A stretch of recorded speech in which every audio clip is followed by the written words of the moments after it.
Out there, in the silent, sprawling darkness of the cosmos, something is wrong. Our most advanced eye on the universe, the James Webb Space Telescope, was built to look back to the dawn of time and piece together the story of how everything we know came to be. But instead of neat answers, it has found monsters.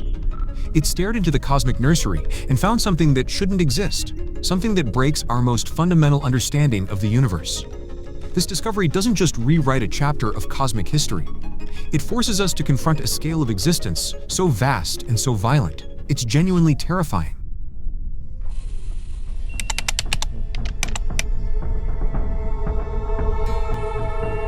For decades, we had a pretty good story for how the giants of the universe were born.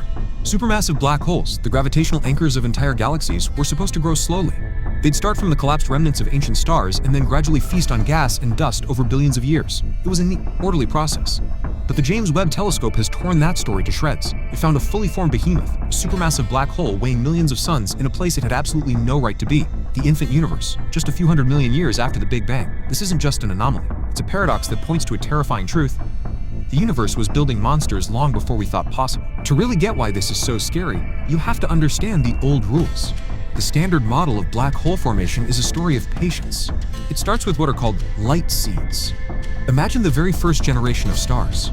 Massive, brilliant things that burned through their fuel and collapsed into black holes, maybe 10 to 100 times the mass of our sun. These are the seeds.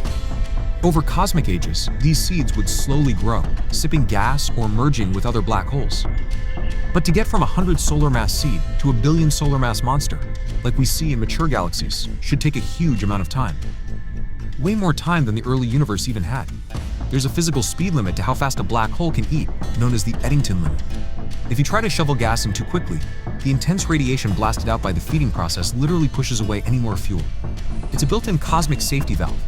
And according to this limit, growing a supermassive black hole in just a few hundred million years is like trying to build a skyscraper in a single day.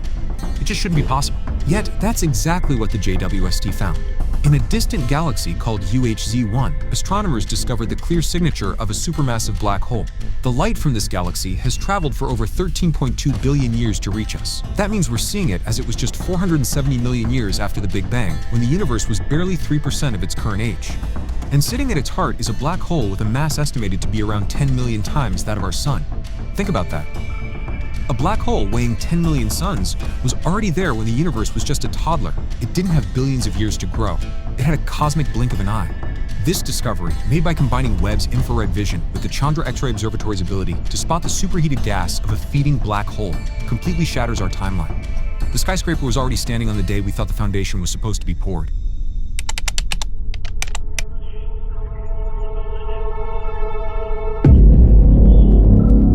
So, if black holes couldn't grow fast enough, how did these monsters get there?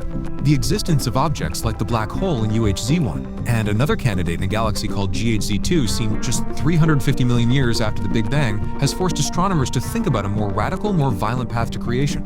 This is the theory of heavy seeds, or direct collapse black holes. Forget the slow, patient growth from a dead star.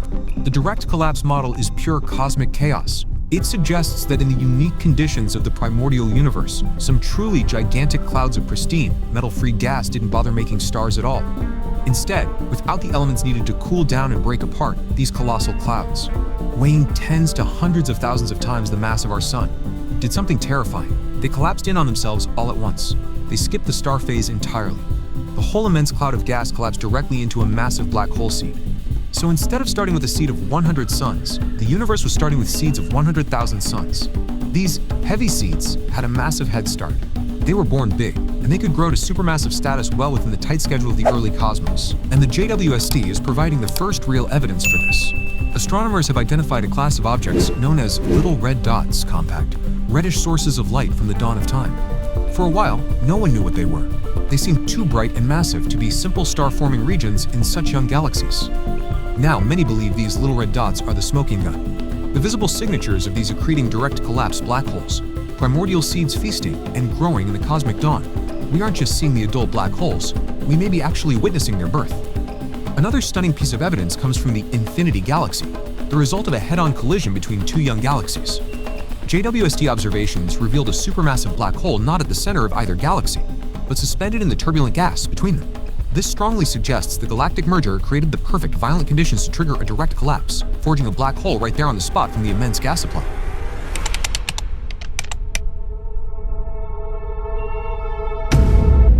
This isn't just about how black holes form.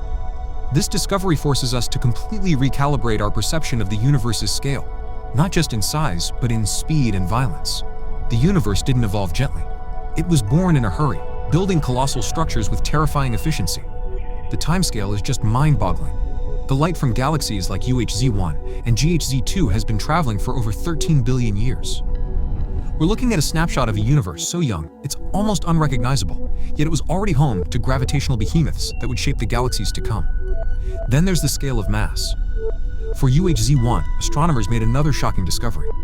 They estimated the mass of all the stars in its host galaxy and found it was roughly similar to the mass of the black hole itself. This means the supermassive black hole at its center could be as massive, or even more massive, than its entire host galaxy of stars.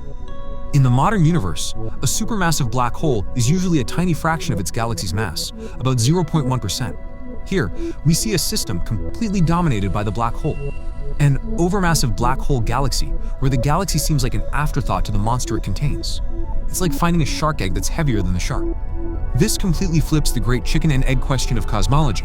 What came first, the galaxy or the black hole? These discoveries suggest that in the very beginning, the black hole may have come first. These massive seeds, born from direct collapse, could have been the gravitational anchors around which the first galaxies then formed. They aren't just living in their galaxies. They're the architects. The terrifying scale is this. The fundamental forces of the universe were capable of creating galaxy-defining black holes almost instantly. The universe didn't waste any time. From the uniform fire of the Big Bang, it rapidly sculpted structures of unimaginable density and power, setting the stage for 13 billion years of cosmic evolution and a violent, breathtaking flurry of creation.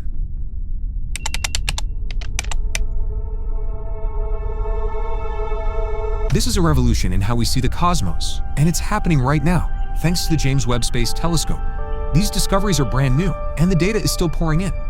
What other impossible things are lurking in the dawn of time? What does this mean for how our own galaxy came to be? Let me know your thoughts down in the comments. And if you want to stay on the front lines of cosmic discovery and explore the terrifying, beautiful truths of our universe, make sure you subscribe. We pointed the James Webb Telescope at the beginning of time, and we were looking for the faint, gentle light of the first stars. Instead, we found the shadows of giants. We found black holes that are too big, too early, and too powerful to fit into our neat and tidy models.